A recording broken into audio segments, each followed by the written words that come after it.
Good evening, friends, and thank you for joining us, both of those of you who are here and those watching online.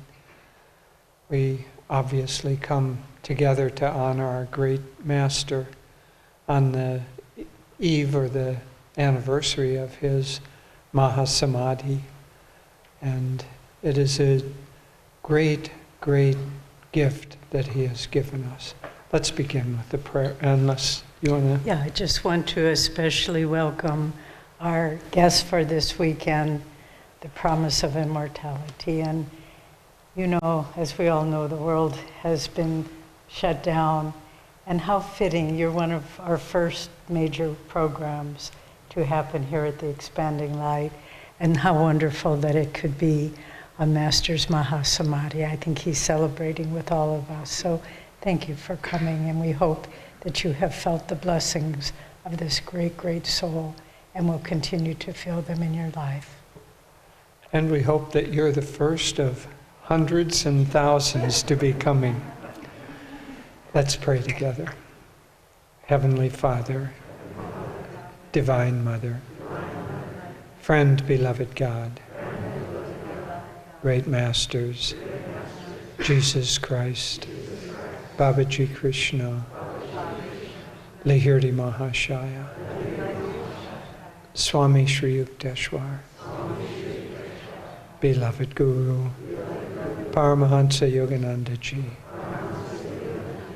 great saints of all religions, we humbly bow to you all.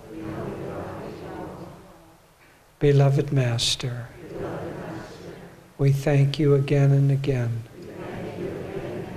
for incarnating to lead us into this new age, for the techniques you have given us, for all your teachings on how to live, but most of all, for your love and your grace. Om Shanti, Shanti, Shanti. We'll have some music, and then we'll chant briefly and meditate briefly. Though green summer fade and winter draw near, my Lord, in your presence I live without fear. Through tempest, through snows, through turbulent tide, the touch of your hand is my strength and my guide.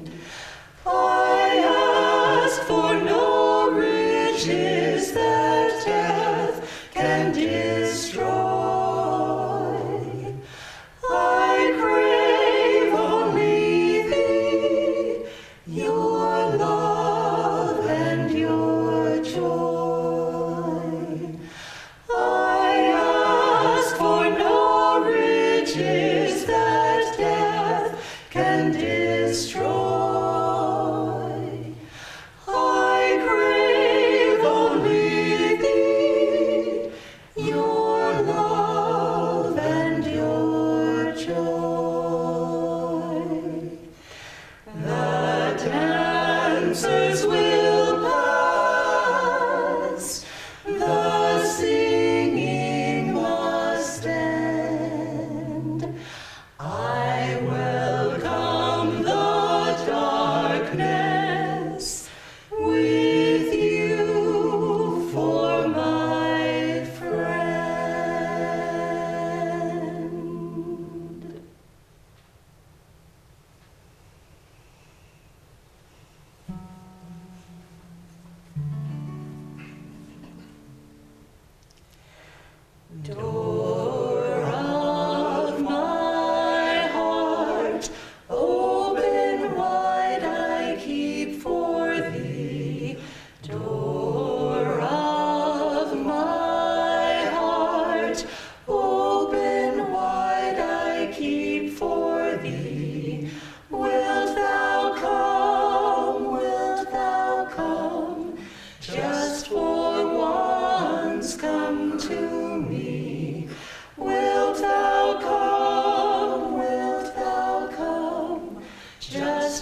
I've known them forever, they've haunted my slumber and called to me out of the deeps of space.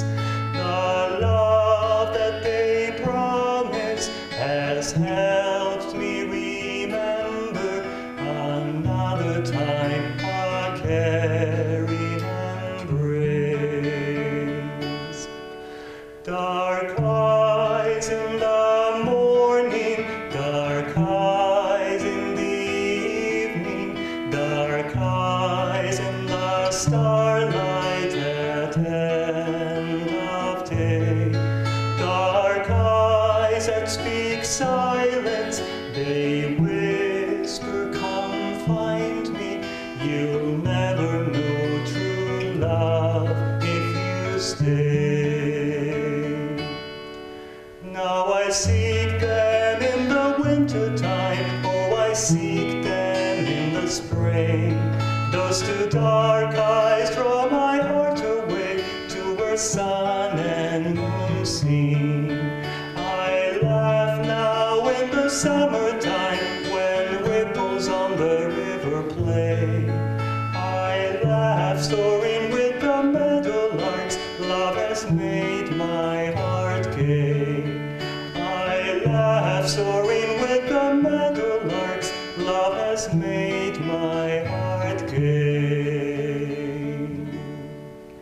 I've known them forever, they've haunted my slumber and called to me out of the deeps of space. The love that they promise has helped me remember another time a caring embrace. Another time a caring embrace.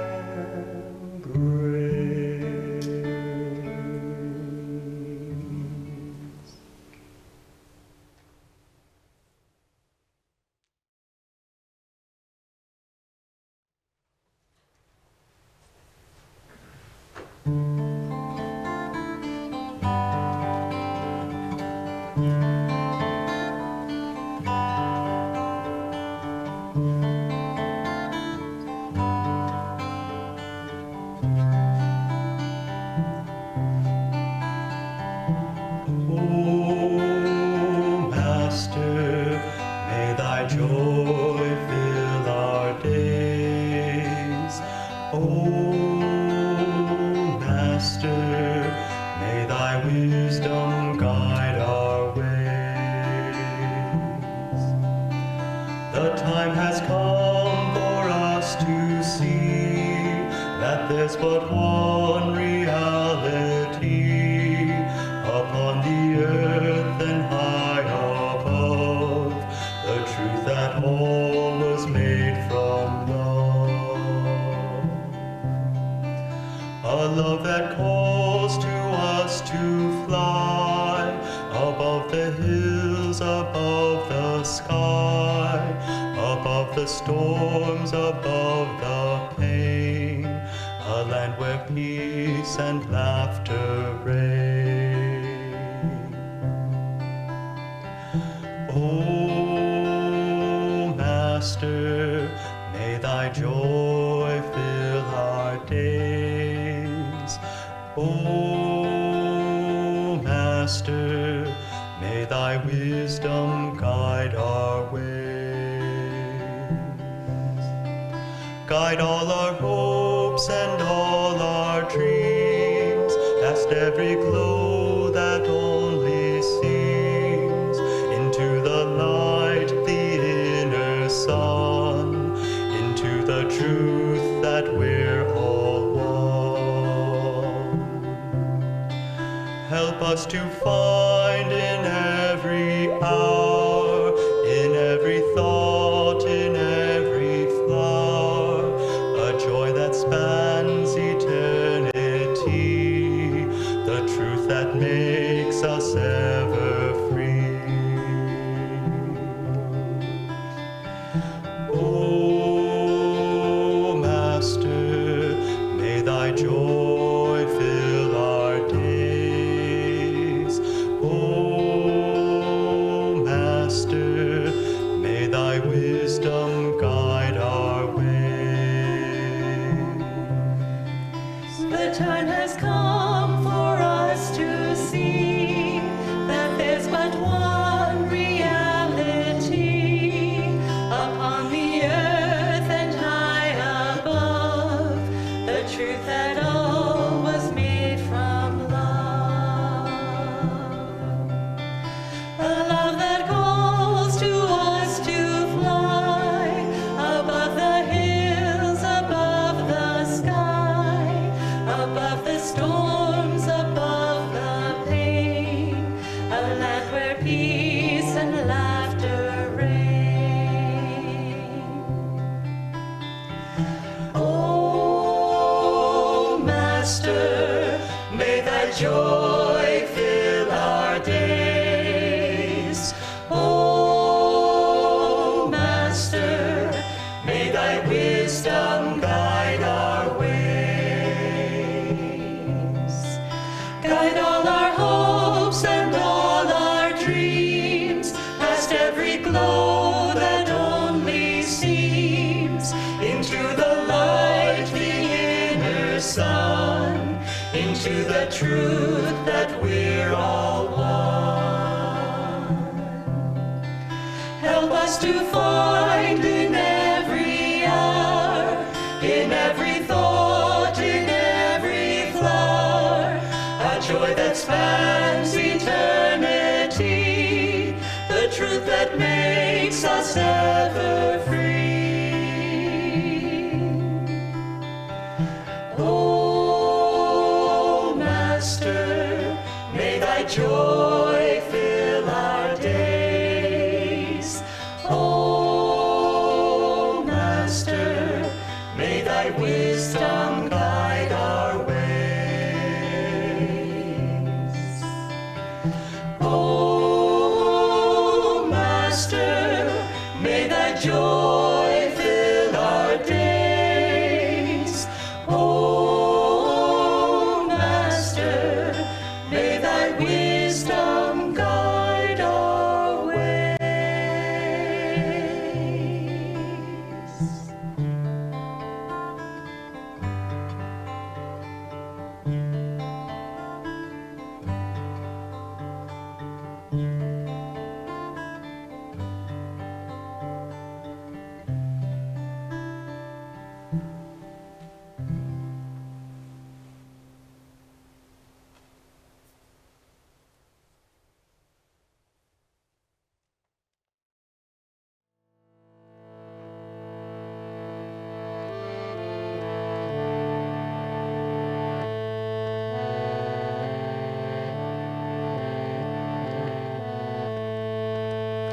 Sri Yogananda, guide to inner freedom, steal into my heart of hearts, banish my delusions.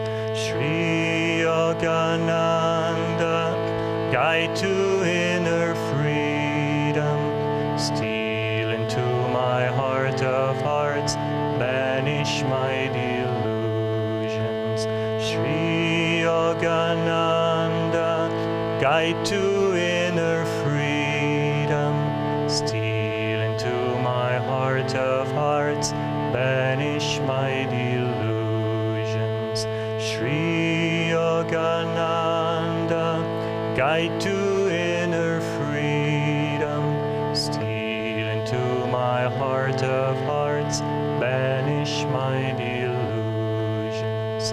Sri Yogananda, guide to inner freedom, steal into my heart of hearts, banish my delusions. Sri Yogananda, guide to inner freedom, steal into my heart of hearts, banish my delusions. Sri Yogananda, guide to inner freedom, steal into my heart of hearts, banish my delusions. Sri Yogananda, guide to inner freedom, steal into my heart of hearts, banish my delusions. Sri Yogananda, guide to inner freedom, steal into my heart of hearts, banish my delusions. Sri Yogananda, guide to inner freedom, steal into my heart of hearts, banish my delusions.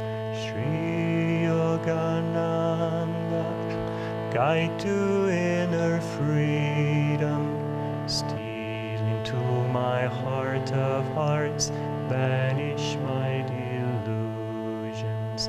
Steal into my heart of hearts, banish my delusions.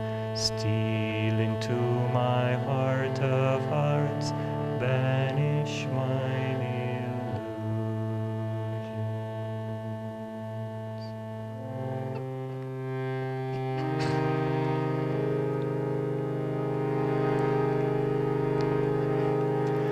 Think in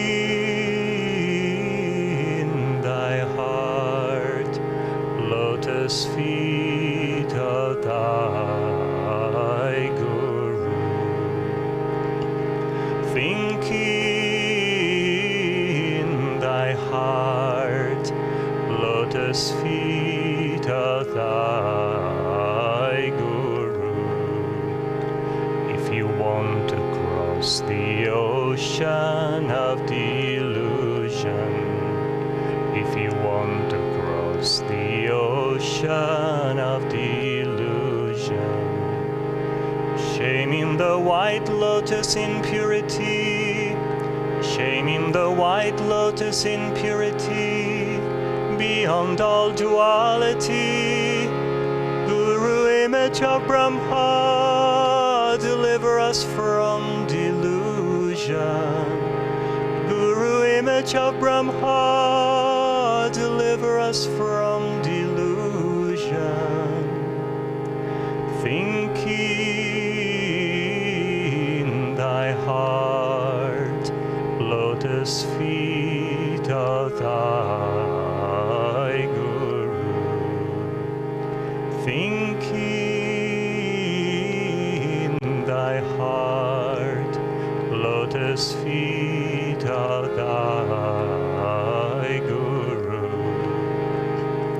If you want to cross the ocean of delusion, if you want to cross the ocean of delusion, shaming the white lotus in purity, shaming the white lotus in purity, beyond all duality, Guru, image of Brahma, deliver us from delusion.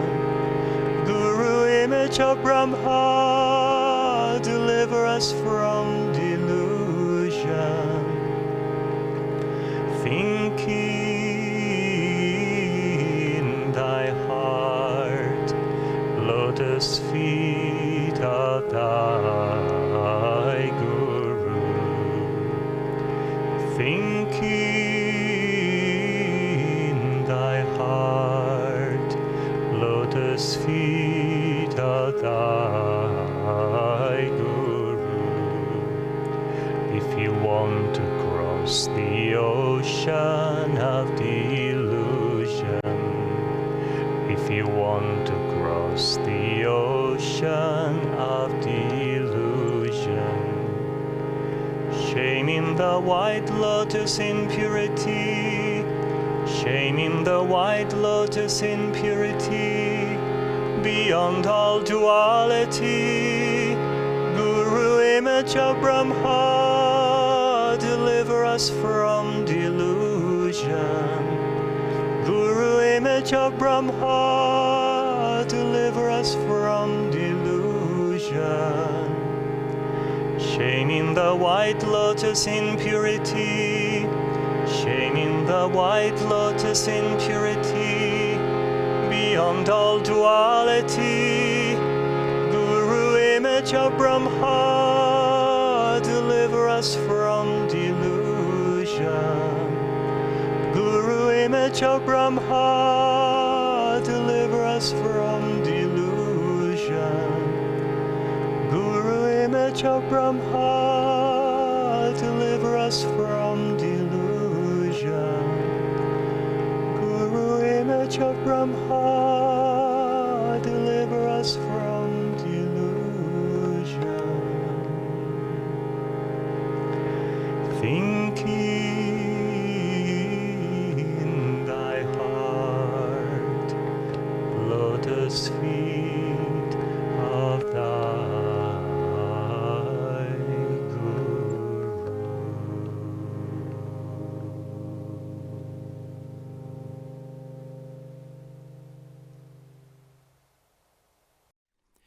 Years ago, Master had said, "When I leave this earth, I want to go speaking of my America and my India." In a song about India that he had written to the tune of the popular song My California, he paraphrased the ending of that popular version with the words, "I know when I die, in joy I will sigh for my sunny, grand old India." Once, too, in a lecture he had stated, "A heart attack is the easiest way to die. That is how I choose to die." This evening, all those predictions were to prove true. Master was scheduled to speak after the banquet. His brief talk was so sweet, so almost tender, that I think everyone present felt embraced in the gossamer net of his love. Warmly he spoke of India and America, and of their respective contributions to world peace and true human progress. He talked of their future cooperation. Finally, he read his beautiful poem, My India. Throughout his speech, I was busy recording his words, keeping my eyes on my notebook. He came to the last lines of the poem, "Where Ganges, woods, Himalayan caves, and men dream God, I am hallowed, my body touched that sod." Sod became a long-drawn sigh. Suddenly, from all sides of the room, there was a shriek. I looked up. "What is it?" I demanded of Dick Hames, seated beside me. "What happened?" "Master fainted," he replied. "Oh, no, Master, you wouldn't faint. You've left us, you've left us." The forgotten playwright in me cried silently, "This is too perfect a way for you to go, for it to mean anything else." I hastened to where Master lay. A look of bliss was on his face. Virginia Wright was stooped over him, trying desperately to revive him. Mr. Ahuja, the Consul General, came over to me and put an arm around my shoulders to comfort me. Never, dear friend, will I forget that sweet act of kindness. They brought Master's body to Mount Washington and placed it lovingly on his bed. One by one we went in, weeping, and knelt by his bedside. "Mother!" cried Joseph. "Oh, Mother!" Indeed, Master had been a mother to us all. Ah, and how much more than a mother! Miss Lancaster gazed at me in anguish. How many thousands of years it took, marveled an older disciple, gazing upon him in quiet awe, to produce such a perfect face. Later on, after we'd left the room, Dayamata remained alone with Master's body, As she gazed at him, a tear formed on his left eyelid and slowly trickled down his cheek. Lovingly she caught it with her handkerchief. In death as in life, he was telling his beloved disciple, and through her the rest of us, I love you always, through endless cycles of time, unconditionally, without any desire except for your happiness, forever in God.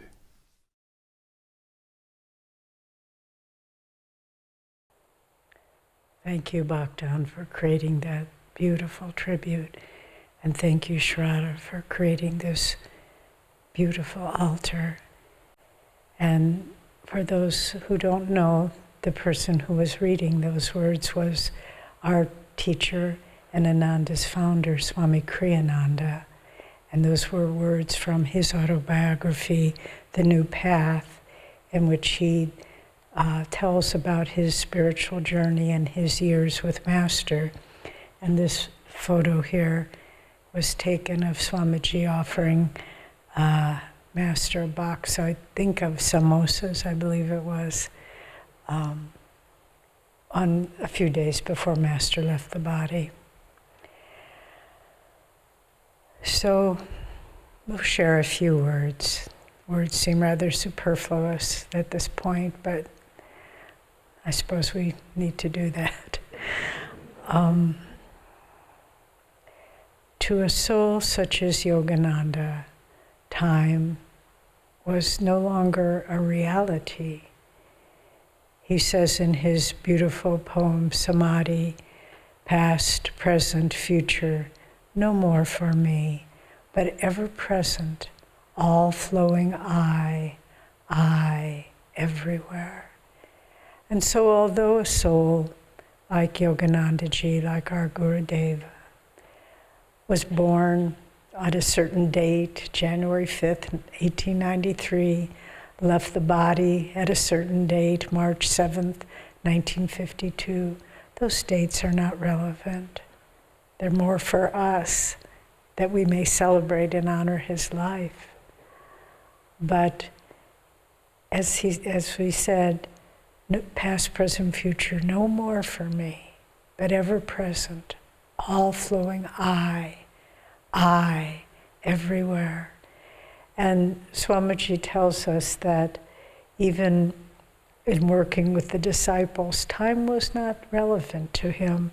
He gave one of the monks an assignment of painting a room in the ashram. And before the man even had time to go out and buy the paint, Master was showing someone around, and he said of this monk, and he painted it all by himself.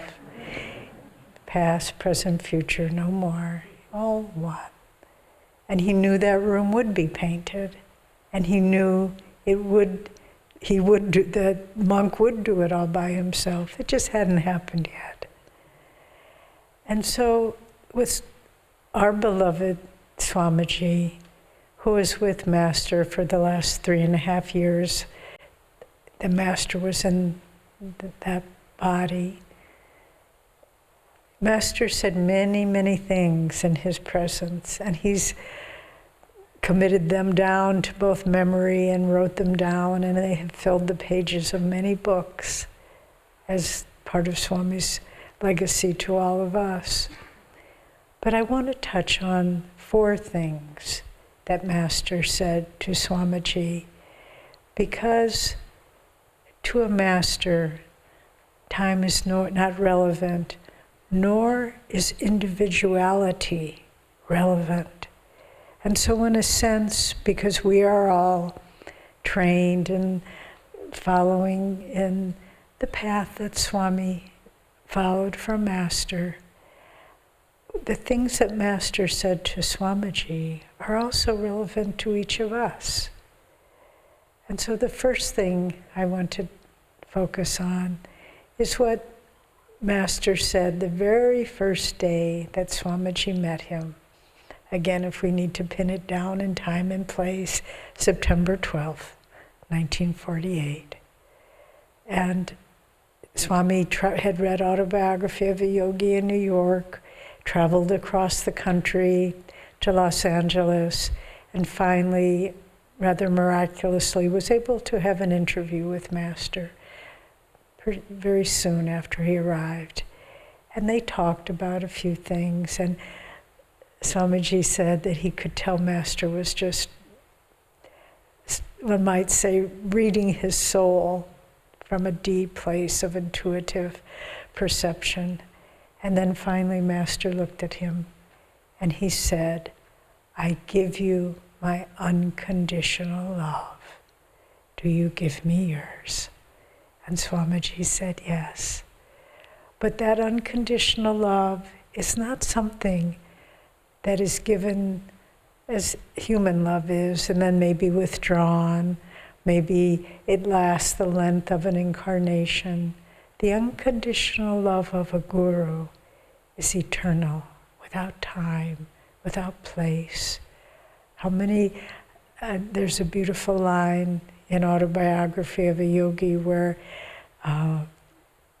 Master is with his guru, Sri Yukteswar, in his ashram, and they watch the sun setting on the Ganges. And then he knelt and touched his guru's feet. And Sri Yukteswar, our Master, said, "This was not the first lifetime that I had touched those feet."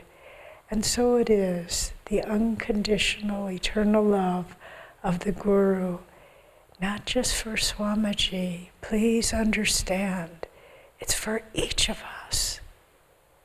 Eternal blessing of the Guru.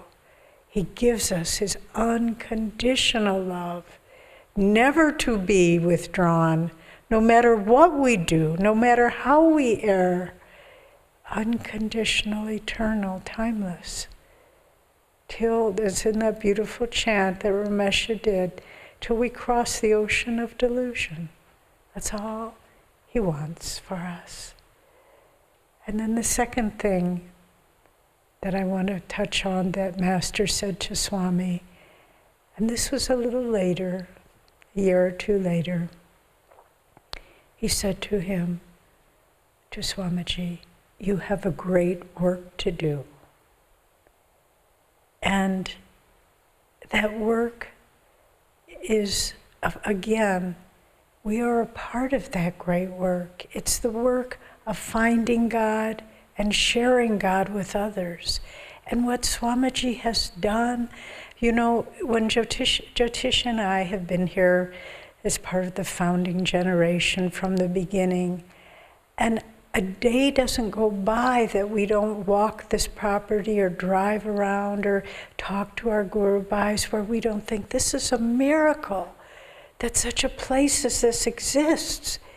And we've all done our part, each of us, through music and education and teaching and medical practices and building and all the things that we do.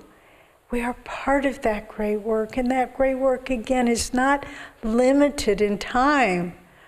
This Ananda, as we know it, someday it may not be here. The world changes. But the focus of energy, of selfless, constant, God-directed energy, both in serving and in seeking God, that is eternal. That makes a difference in this world. And we're all doing our part in so many ways. There is a great work to be done. And looking at the world today, perhaps it's more needed now than ever. Jyotish and I tomorrow morning are going to be doing a satsang for our Guru Bhais in Russia. They asked us, they're hurting, they're confused. They want, what do we do? And we can share with them what Master has given us through Swamiji. So there's a great work to be done. And let's not be afraid of it. Let's not think, oh, well, maybe those other people can do a great work, but I'll just do something small on the side. You know what? God, as Master said, center everywhere, circumference nowhere. There's nothing small on the side. God is wherever we think of him, in whatever service, however humble we do. And then the third thing I want to touch on that Master said to Swamiji, and by extension, all of us, in a timeless, eternal consciousness, you have pleased me very much. I want you to know that. And he wasn't, when Master said that to Swamiji, he wasn't just speaking of the 3.5 years they had spent together, or, as Swamiji felt, the many lifetimes they had spent together. He was, again, it's a reflection of that eternal, unconditional love. And it's important for each of us to accept those words in our own heart. Master knows our struggles. He knows our feelings of inadequacy and limitation.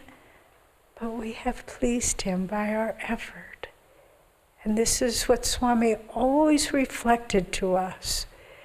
Someone said recently, and it was very wise, someone who struggled a lot in the early years of Ananda, they said, this person said, Swami always brought out my strengths, and he didn't focus on the weaknesses. And this is true for all of us. We have pleased him very much by our lives of striving, of overcoming, of self-offering, all of these things. And then finally, a day or two before Master left the body, Swamiji asked him, "Sir, will you be as much with us after you leave the body as you are now?" And what did Master say to him? He said, "To those who think me near, I will be near eternally." And so now for each of us, just as Master said of that man, he painted the whole room by himself and he hadn't even begun. Master is saying to each of us, you have pleased me. I give you my unconditional love. There's so much to be done. And if you think me near, I will be near. And we need to understand what more important thing can we do for the world right now than to think Master near and to bring his presence, which is eternally there, but if people don't call on it, it won't come. Once someone asked the great woman saint Anandamoy Ma, how do you know when people pray to you for help? And she said, it's as though if there's a darkened group of people, when someone prays to me, a spotlight just shines up and I know that person is calling for my help and I send light. Well, let's do this now. Let's call out to this eternally present, ever pleased, ever loving divine Guru. And let's call and ask him not only to bless our lives, not only that we may be one with him and awaken in his presence ever more deeply, but that his light may shine on the world now, and that people everywhere can know that they are loved, that they have pleased God, that God is ever near, and this is the gift of the timeless, eternal Guru. Picking up a little bit where Devi went, you know, Master had a great work to do. He came at this time, at the beginning of Dwapara Yuga, to this country to bring the teachings of the East and much, much more, to bring unity, to bring caring, friendship, divine friendship. And he had a great work, which he told Swami to carry on, and Swami told all of us to carry on. And that great work is to help world consciousness to be uplifted, to show that there are certain principles in life that if we follow these principles, if we apply them in our life, attuning our will to God's will, that we will be happy, that we'll be successful, that we will be able to accomplish what we're trying to accomplish. Master, when he went around to speak, it's incredible the topics that he spoke on. How to attract a perfect mate, how to have success, how to use healing prayers for health, and on and on and on. So what he was doing is showing us how to live in this world, how to apply the principles of harmony with the laws of this world. And if we do that, whatever we touch will be better than if we don't. And we all are a part of that. Ananda exists in part to provide a living model to show that he wasn't just talking philosophy, that it actually works. Ananda is one of the happiest places on earth. It's one of the most beautiful. Sri Kartikeyan, who is a very beloved and high soul, former head of essentially the FBI for India, and now he travels all over the world to ashrams and places and everywhere. He's just constantly active. He said he's never been anywhere ever that is as beautiful as Ananda. And that's not just the physical beauty, it's the beauty of consciousness. Why is that? It's beautiful because we are applying these great teachings that Master had to show us how to be happy, to show us how to be healthy. Dr. Peter, who's sitting here and runs the local clinic, he said that, the clinic serves the whole area here, 5,000 or 6,000 people. Ananda people, compared to the rest of the people that live in the same geographical location, the same environment, Ananda people are 10 years younger than those of the same age of others because of a healthy lifestyle, because of living in harmony with these principles. And so Master came to show us how to live in this world. But he also came with a second mission. Because no matter how well we live in this world, no matter how healthy we are, no matter how successful we are, no matter how joyful and happy we are, the time will come when we have to leave this world. And all the accumulation of money or property or possessions that we have acquired by being successful, even harmoniously successful, the day we pass, those are no more, never to be ours again. Someday we'll pass, and this temple, beautiful though it is, will just be a distant dream. So nothing on this earth, nothing that's solid, can we take with us. That has to pass.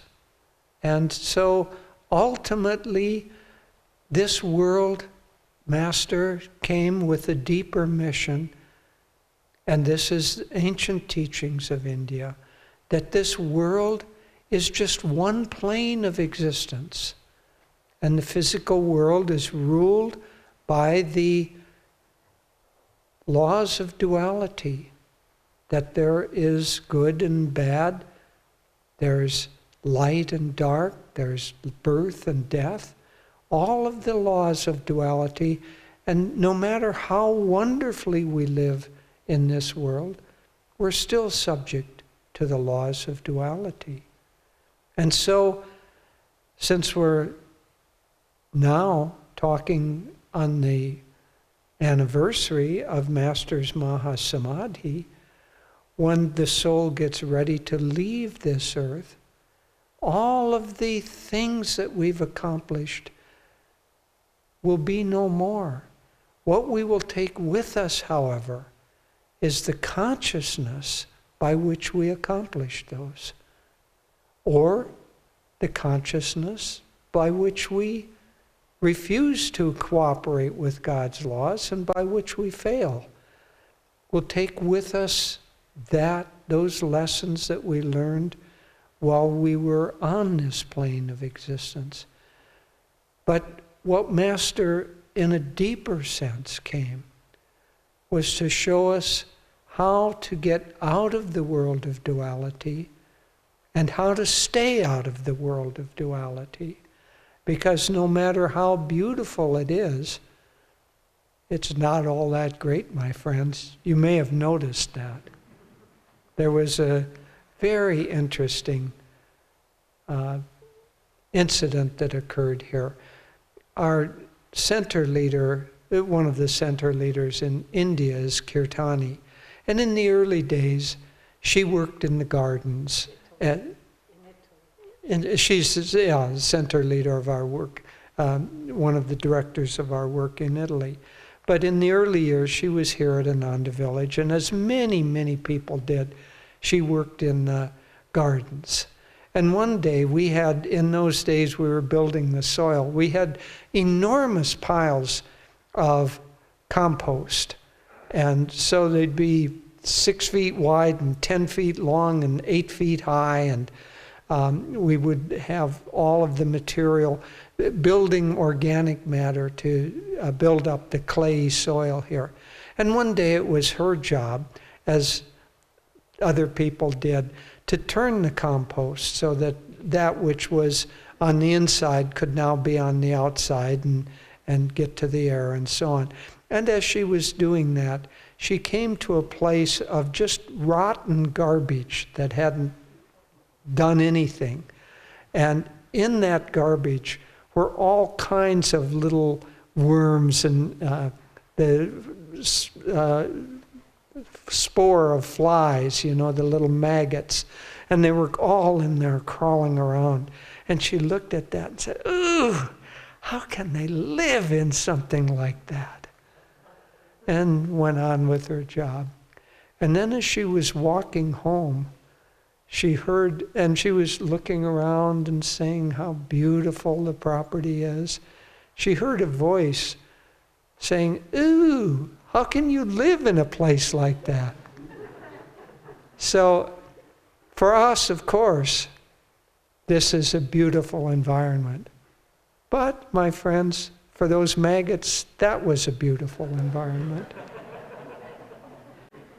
None of these environments are all that they're made to seem. It's just the delusion of the present level of consciousness that makes them seem that this is what we want.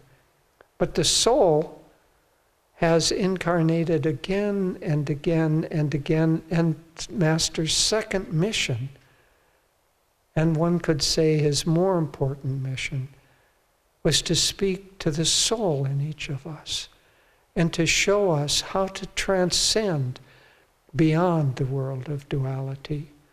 And just as there are laws of success for how to accumulate something in the world, or how to be healthy, or how to have good relationships, there are certain laws that we follow, attuned to, that will help us accomplish that.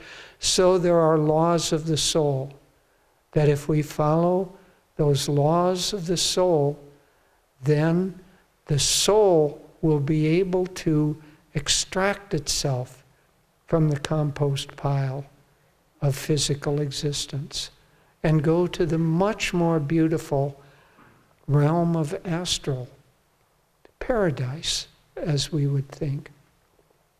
And then from there, that too someday will seem like a compost pile, because the causal plane, and then finally the pure bliss of God that is unchanging and unalloyed is where we're headed. So Master laid open for us the laws of the soul and the techniques by which we can extract ourselves from the world of duality and the delusion that pertains thereof. And so we can look at the world today and the news, and we can be upset, and we can be angry, and we can shake our fingers, and we can have all sorts of reactions. But is that, at the final exam, is that the kind of consciousness that we want to take with us? This time of Master's Mahasamadhi is to help us, in a sense, prepare for that. Prepare for that time that we're ready to leave. And so let's live in such a way. Let's live with peace and harmony.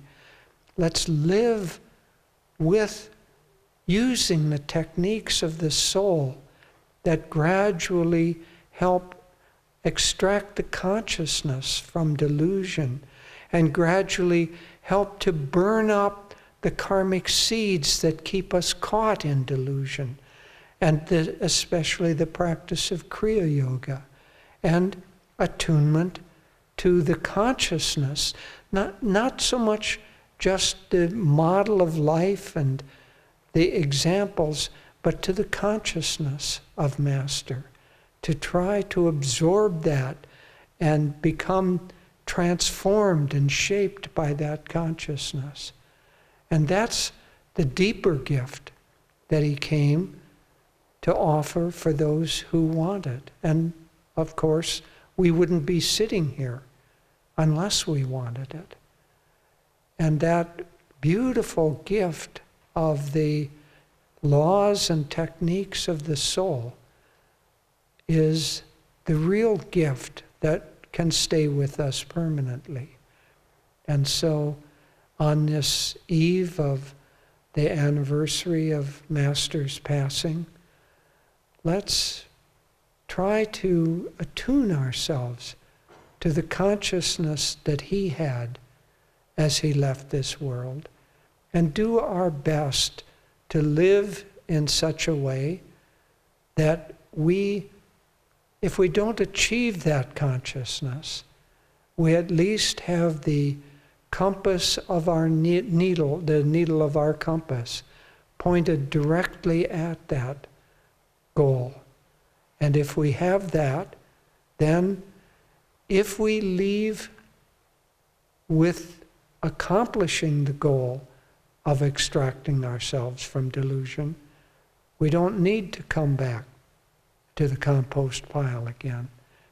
If we don't, we will return with the momentum of living a life dedicated to getting beyond duality. And as the Gita said, we will simply pick up right where we left off before, as all of us have done in this lifetime. We have simply picked up where we left off before, in different circumstances, in different bodies, and perhaps in different countries, maybe even on a different planet. Master said, we move from planet to planet so we don't catch on so quickly. God likes to play, but he also likes even more to reside in bliss. And that, my friends, is the real message of Master. Live in the world with beauty and success and exuberance and joy and friendship and all of that, but live in your soul with a deep yearning and commitment to moving beyond all duality into the bliss of unity with God. God bless you. Now please join me in Master's prayer for peace and harmony. As we repeat it, Lord, fill this world with peace and harmony peace and harmony. And then, Lord, fill me with peace and harmony, peace and harmony. Before we start, let's especially visualize the region of the Ukraine and its people, that God's light may shine and alleviate their suffering. And on the people of Russia, that their hearts may understand and that they too may find meaning and easing of their suffering. So let's affirm together. Lord, fill this world with peace and harmony, peace and harmony. Lord, fill this world with peace and harmony, peace and harmony. Lord, fill this world with peace and harmony, peace and harmony. Lord, fill this world with peace and harmony, peace and harmony. Lord, fill this world with peace and harmony, peace and harmony. Lord, fill this world with peace and harmony, peace and harmony. Lord, fill this world with peace and harmony, peace and harmony. Lord, fill this world with peace and harmony, peace and harmony. Lord, fill this world with peace and harmony, peace and harmony. Lord, fill this world with peace and harmony, peace and harmony. Lord, fill me with peace and harmony, peace and harmony. Lord, fill me with peace and harmony, peace and harmony. Lord, fill me with peace and harmony, peace and harmony. And let's close with a prayer together. Heavenly Father, Divine Mother, friend, beloved God, great masters, Jesus Christ, Babaji Krishna, Lahiri Mahashaya, Swami Shri Yukteswarji, beloved Guru, Paramahansa Yogananda, saints of all religions, humbly we bow to you all.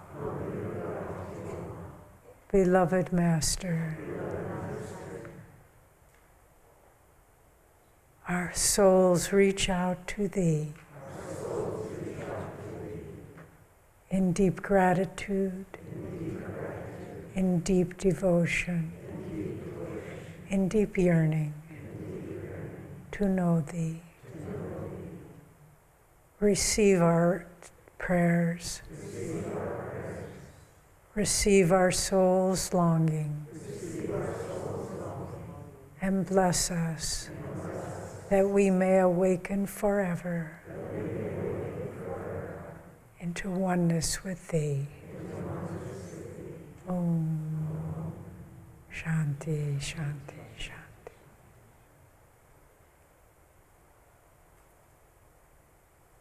May Master's blessings guide all of our lives.